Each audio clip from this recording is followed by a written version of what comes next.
Hello everyone, good evening. I'm Shreya Dhondial. Are we headed into an intensely polarized election in Uttar Pradesh next year? Well, the signs are all there. The Uttar Pradesh ATS claims to have busted a devious conversion racket that hunted down differently abled children and vulnerable women and converted them to Islam. The women, according to the police, were married off to Muslim men. The plan for the children was different: radicalize them and then use them as human bombs. The bust is a big vindication for Yogi Adityanath, who was accused of bringing in an anti-conversion law in Uttar Pradesh, better known as the Love Jihad law, just to harass interfaith couple. Now, interestingly, in Uttar Pradesh, all secular parties have maintained a studied silence about this conversion racket because they know speaking about it means advantage BJP. The Yogi government in Uttar Pradesh is on the back foot after COVID bodies were found floating on the river Ganga. It made national and international headlines. You need to change the narrative. Has that already started happening? A full debrief of the minority march in Uttar Pradesh over the next 30 minutes. Let's start with Pranshu Mishra's report from Lucknow that has details to the conversion story.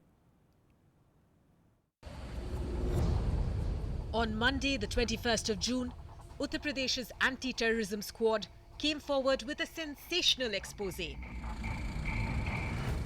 It claimed to have busted what it called was the biggest organized religious conversion racket. And these were the kingpins: Qazi Jahangir Alam and Muhammad Umar Gautam, both preachers and both residents of Jamia Nagar in New Delhi. The allegation? Both were using foreign funds and Islamic organizations to push a pan-India conversion drive. लगभग 55% महिलाओं का conversion हुआ है और 45% पुरुषों का हुआ है।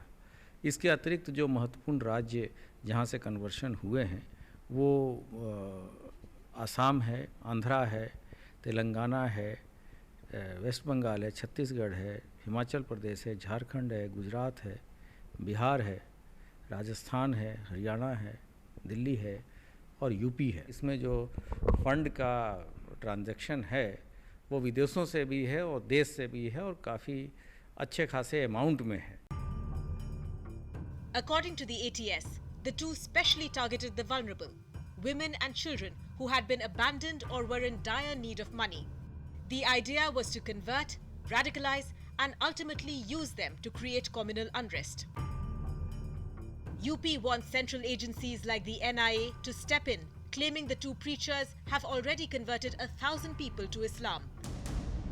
In their questioning, it has emerged that Umar Gautam was himself a recent convert to Islam. मैंने जो सोचा नहीं था कभी, In this video, he can be heard proudly listing his achievements.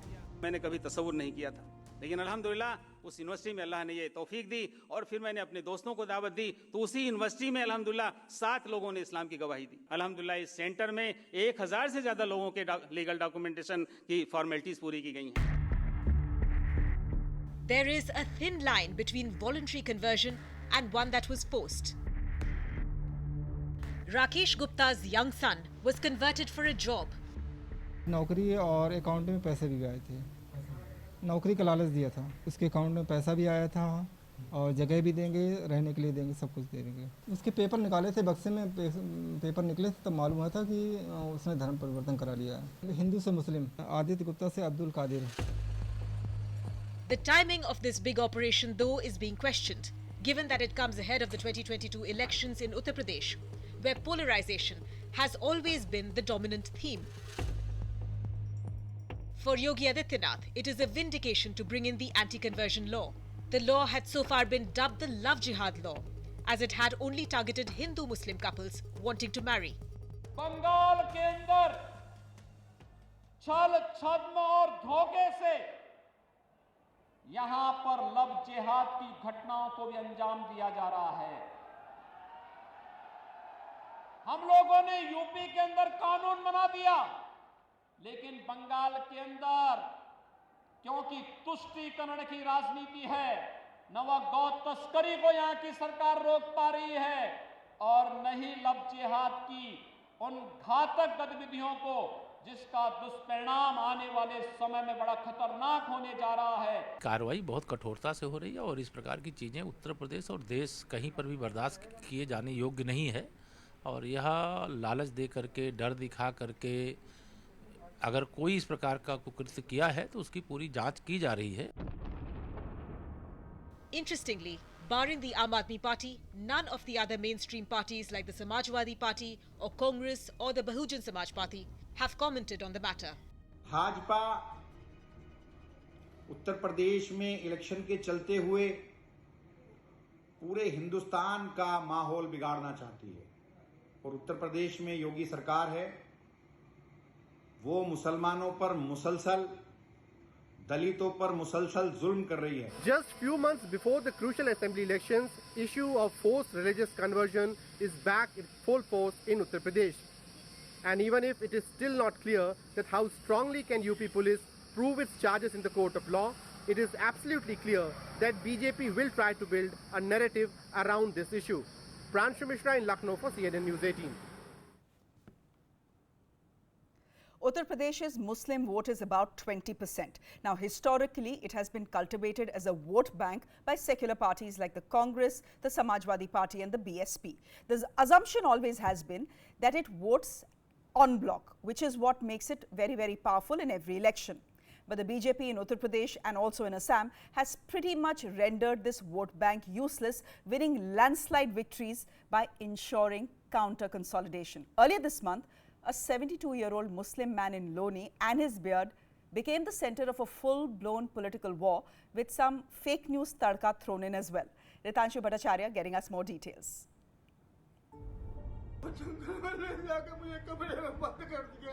तो 72-year-old Abdul Samad Saifi's plight is heart-rending. Not only was he assaulted, the symbol of his faith cut off, but he's also at the center of an ugly fake news war. After the UP police cracked down on all those who forwarded the narrative of the man being forced to say Jai Shri Ram, including top journalists and even Twitter, the Yogi government claimed to have unearthed a very toolkit of fake news. Speaking to CNN News 18, UP BJP spokesperson and close aide to the Chief Minister, Shalabh Mani Tripathi had claimed that the original video had its audio morphed by those with a vested interest to show that those chopping off the beard of Saifi were also chanting Jai Shri Ram. मारने वाले मुसलमान, मार खाने वाला मुसलमान, तो इसमें धर्म कहां से आ गया? लेकिन क्योंकि इस पूरे वीडियो को एडिट किया गया, इसमें से आवाज गायब की गई, क्योंकि अगर आवाज साथ में होती, अगर ऑडियो चल रहा होता तो लोगों को क्लियर हो जाता कि ये मारपीट किसी धर्म के नाते नहीं है। उम्मेद पहलवान ने ही सारी बातें फेसबुक लाइव के जरिए लोगों को भड़काने का काम किया। तो इसलिए हम कह रहे हैं कि इसके पीछे ना सिर्फ राजनीतिक साजिश थी, बल्कि एक बहुत ही उन्मादी साजिश थी। The plot, if the UP government is to be believed, was pretty heinous. Use a doctored clip to trigger riots in restive western UP, especially in Aligarh, Moradabad, Deoband and Saharanpur. At the very center of this alleged fake hate plot is this man, Umaid Pahalwan, a SP leader who was finally arrested on Saturday for trying to incite hatred through fake news after absconding for a week. Pictured with Akhilesh Yadav on his Facebook page, Pahalwan claimed he is a victim and not the villain. मैं कसम खाता हूं कि जितनी बात चचा ने मुझे बताई मैंने इतनी बोली और ये जो लोग आज मुझे जेल भेजने की बात कर रहे हैं, फर्जी मुकदमा लगाने की बात कर रहे हैं, इसलिए कि एक 72 साल के बुजुर्ग की मार पिटाई की गई, उनकी सुन्नत काट दी गई, मैंने उनकी मदद करने का काम किया। भारत तोड़ो गैंग है जिनका एक ही उद्देश्य है, भारत में भ्रम फैलाना, किस प्रकार से भारत में विद्वेष फैले, धार्मिक विद्वेष फैले, दंगे हों और उससे वो राजनीतिक बेनिफिट ले। At the heart of this alleged conspiracy is an eye on the Muslim vote in Uttar Pradesh, a determining factor in 34 out of 80 Lok Sabha seats and 130 out of 403 assembly seats. As many as 15 Lok Sabha seats have Muslims counting for at least 30% of the votes. The SP and the Congress view this chunk as critical to their hopes of dethroning Yogi in 2022. The BJP believes that the key to counter the 20% Muslim vote is to consolidate as much as possible of the 80% non-Muslim vote as they did in 2017. We are heading for another immensely polarized battle for Uttar Pradesh. Ritanshu Bhattacharya for CNN News 18. which obviously means advantage BJP. Now, the Muslim voter in Uttar Pradesh is very quiet right now. But Nasimuddin Siddiqui, an old BSP hand now with the Congress party, has set the cat amongst the pigeons with his statement that if all Muslims in Uttar Pradesh vote for the Congress party, then the BJP will wrap up in just 2 seats. It's just the sort of talk the BJP loves. It helps with counter-polarization. What also will help them immensely is the fact that the opposition right now in Uttar Pradesh is virtually dead. Recently, senior Congress leader Nasimuddin Siddiqui made headlines after appealing to Muslims to join hands with the party in order to corner the BJP. But Congress is also asking Muslims not to back the Samajwadi Party, the same party they had tied up with in the last assembly elections in Uttar Pradesh. हम उनको ये समझाना चाहते हैं कि जो जिस base vote पे समाजवादी पार्टी आपको अपने पास बुलाती है, वो उसका बेस वोट अगर उसके पास रहता तो महागठबंधन के बावजूद समाजवादी पार्टी और बहुजन समाज पार्टी के प्रत्याशी सिर्फ मुस्लिम बहुल इलाकों से कैसे जीतते, वो बदायूं में क्यों हार गए। आवाम भी, मुसलमान भी मानता है कि आप उसी के साथ हैं, क्योंकि जब आप आजम खान के लिए नहीं कुछ बोल सके, इसका मतलब तो मुसलमानों में ही मैसेज जा रहा है कि आप तो सत्ता पक्ष के साथ जुड़े हुए हैं। राम गोपाल जी को बचाने के लिए उनको आपने बलि का बकरा बनाया आजम खान को। Congress is also claiming that there was a tacit understanding between the Samajwadi Party and the BJP in the 2019 Lok Sabha elections. आप जिनके साथ अब तक जाते रहे हैं भाजपा को हराने के नाम पे, उनके साथ जाने से भाजपा मजबूती हुई है। यहाँ तक कि समाजवादी पार्टी का जो सजातीय वोटर है, वो खुद मोदी जी को चुनाव में वोट किया 2014 में भी, 19 में भी। समाजवादी पार्टी के मुखिया मुलायम सिंह जी संसद के अंदर कह चुके हैं कि चाहते हैं कि मोदी जी दोबारा प्रधानमंत्री बने, तो विपक्ष कहाँ रख गए। Congress's move has been promptly dismissed by the Samajwadi Party, but the BJP has been quick to point out minority appeasement. आज समाजवादी पार्टी और बहुजन समाज पार्टी कांग्रेस पार्टी में होड़ मची हुई है कि कैसे अल्पसंख्यक वोटों का ध्रुवीकरण करके इस विकास के मुद्दे को डेरेल किया जा सके, लेकिन पूरी तरह से विफल होंगे। आज भारतीय जनता पार्टी के पक्ष में हर वर्ग के लोग, हर जाति के लोग, हर मजहब के लोग लामबंद हो गए हैं। For more than 3 decades now, Muslims and Yadavs have been more or less a consistent support base for the Samajwadi Party. In a state with around 19% Muslim population, it has been seen as a homogeneous voting bloc against the BJP. While the BJP continues to claim the upper caste, non-Yadav OBC and non-Jatav Dalit votes, the opposition is desperately eyeing the minority vote bank in order to stop the BJP juggernaut. With around 8 months left to the crucial assembly polls, the Muslim factor is back with force in Uttar Pradesh. And while Congress's plan to crack into Samajwadi Party's minority vote bank is easier said than done, it can give BJP the much needed minority appeasement attack against the opposition parties. With video journalist Bimbadhar, this is Pranshu Mishra in Lucknow for CNN News 18. How do we understand things developing in Lucknow in the context of the upcoming elections? Sarat Pradhan is a senior journalist. He's joining us from Lucknow, someone who tracks the politics of Uttar Pradesh very closely. Sarat, good to have you on the show. Long time. Put this entire conversion story in context for us. You know, that conversions happen is not anything unreal. But the scale at which it is being magnified, the manner at which it is being done in the run-up to the next Vidhan Sabha elections, arouse a suspicion that this is also being done to push the agenda of the ruling dispensation, which has been all along been claiming that, you know, there's a large-scale conversion exercise going on in the state. And, you know, the whole idea behind it is to polarize the Hindu vote. This usually happens at the time of elections. We have seen it happening in the previous election also. But thereafter, there has been silence. Why is it that suddenly conversions draw the attention of the government only when elections are close by? But you know, it is very, but you know, the fact is that the Yogi government is saying, look, we stand vindicated. You criticized us all the while saying that the anti-conversion law, which all of us call the love jihad law, was brought in just to harass Hindu-Muslim couples. That is not the case. We are also tracking conversions that are happening possibly with an aim of terror in mind, possibly. You know, as I said, the exaggeration, the extent of exaggeration is visible, absolutely visible. You know, as far as love jihad is concerned, out of those cases, I remember when they took up this, there were some 22 cases they picked up, out of which 14 or 16 turned out to be fake. They were not, you know, some of those cases were of Muslim couples only. And they were hauled up just because the instruction from the top was that you have to build up cases and give the impression that there's a large-scale love jihad going on in the state. I mean, any Hindu-Muslim marriage by consent was also treated as love jihad. Some matters went to court and the court castigated the government for doing so. Okay. There were so many cases, and they were not uneducated couples. They were educated Muslim girls getting married to a Hindu boy, or a Hindu boy getting married to a Muslim girl. Okay. But they would not allow this message to go around, and the media, the control they have over the media also ensures that truth gets is hidden under their campaign.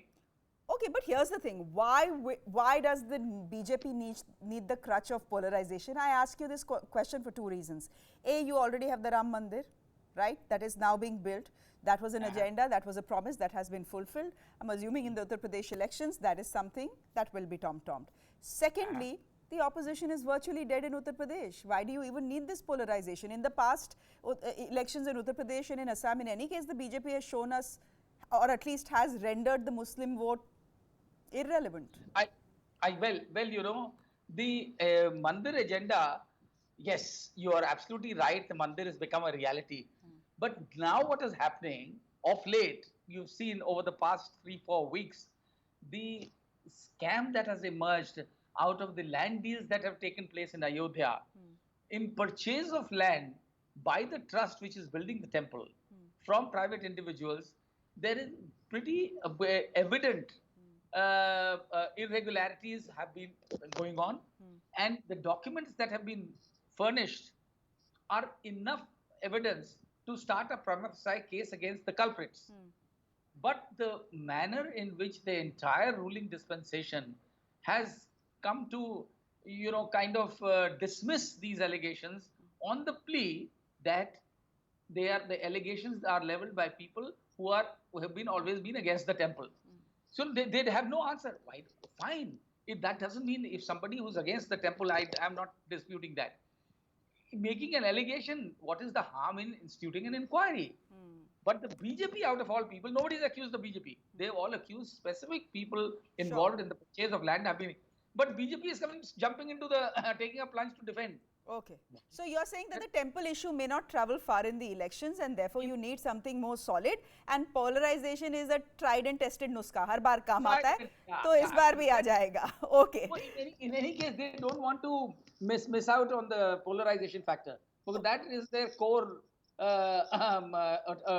campaign. Okay. So polarization is something which they would not like to get sidelined at any cost. Okay. So we'll leave it there for the moment. Thank you very much for this very quick chat, and thank you very much for joining us from Lucknow. On that note, I'm taking a very quick break. Up next, we are taking a close look at how Muslims have voted in the recently concluded assembly elections in West Bengal and in Assam, and whether they were at all a factor in victory or in defeat. That's up next. Do stay with us.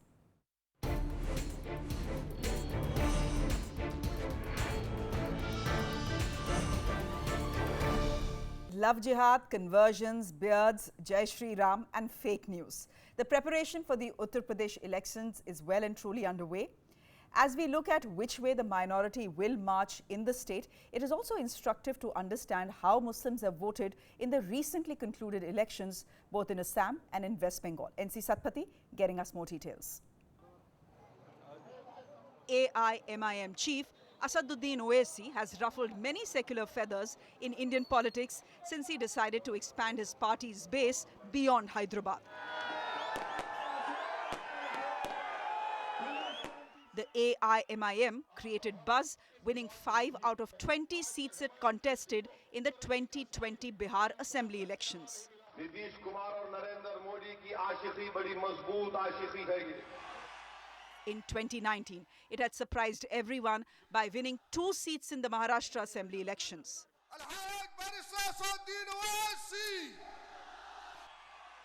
Now, the Hyderabad MP has set his eyes on Uttar Pradesh despite his West Bengal setback. A new political alliance between AIMIM and the BSP is in the works ahead of next year's assembly elections. अभी तो हमारी शुरुआत हुई है। मैं पूरे UP में फिरूंगा जनाब राजभर साहब के साथ।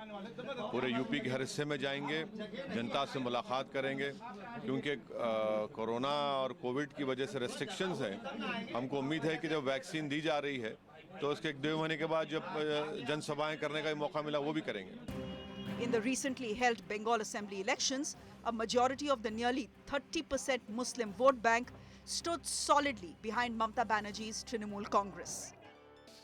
Over 50% Muslims had opted for the TMC in the 2016 elections. The figure rose to 70% in the last Lok Sabha elections and then further rose to 75% in the recently concluded assembly elections, helping Mamata Banerjee win a 3rd term. OSC's AIMIM, with just 0.02% vote share, drew a blank in the 7 seats it contested. In neighbouring Assam, that went to polls amidst the NRC heat, the state's 35% Muslim voters solidly backed the Congress AIUDF alliance, or the Mahajot. Overall, 4/5 or 81% Muslims rallied behind the Mahajot. The absence of an alliance between the two parties earlier had divided the Muslims between the Congress and the AIUDF. 11% of Muslim votes went to the NDA camp, while the AJP and the RD alliance garnered a minuscule 2% support from the community.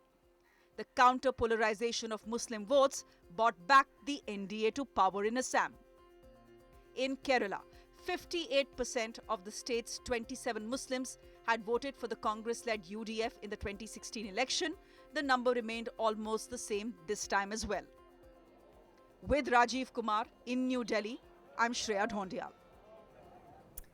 Elections in Uttar Pradesh are still a good 8 months away, but the BJP is already rolling out its battle plan. One way or the other, Muslims are intrinsic to this plan. Interesting times ahead. We'll keep a close watch on that. Thanks for watching.